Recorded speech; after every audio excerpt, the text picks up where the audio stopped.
My dad didn't talk much about Vietnam. When he did, it was usually short, technical, and stripped of emotion. Routes, distances, weapons, nothing personal. So when he told me this story just once, a few days before he died, I knew it mattered. In the mid-1960s, he was running a deep reconnaissance mission in the jungle with one other American and 5 CIDG strikers, local villagers trained to fight. Their job was simple and deadly.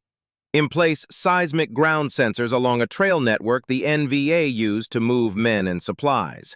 If they were caught, there would be no rescue and no bodies coming home.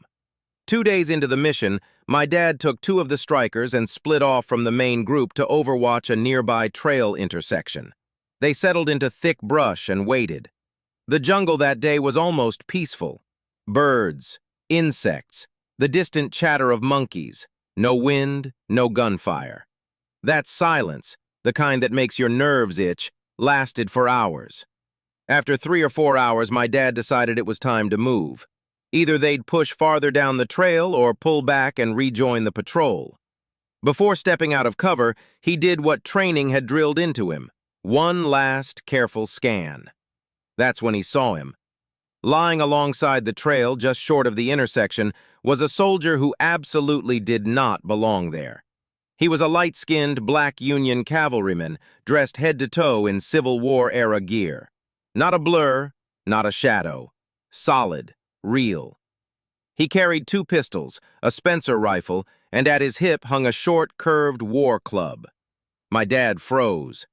As his mind scrambled to make sense of it, the soldier turned his head and looked directly at him. Then he smiled, calm, knowing. He raised one finger to his lips. "Be quiet." Then he motioned my dad back into the brush. My dad didn't argue with instinct. He signaled his men to stay hidden and slowly slipped back into the jungle. As he did, the Union soldier mirrored him from the opposite side of the trail, melting silently into the foliage. Less than 10 seconds later, the jungle exhaled. North Vietnamese army troops poured through the intersection. 70, maybe 80 men.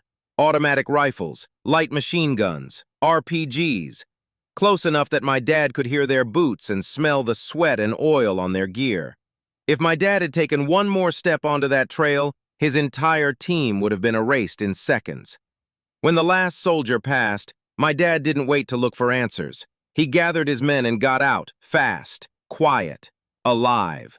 He reported the enemy movement when they regrouped, but he left one detail out. He never mentioned the soldier. He carried that secret for decades.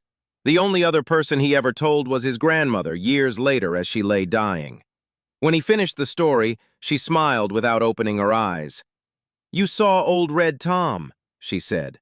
Red Tom was my great-great-grandfather, a half-black, half-Creek free man, a Union scout during the Civil War, later a cavalryman in the American West.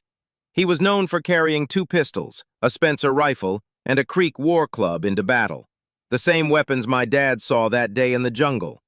My dad never tried to explain it. He didn't call it a ghost or a vision.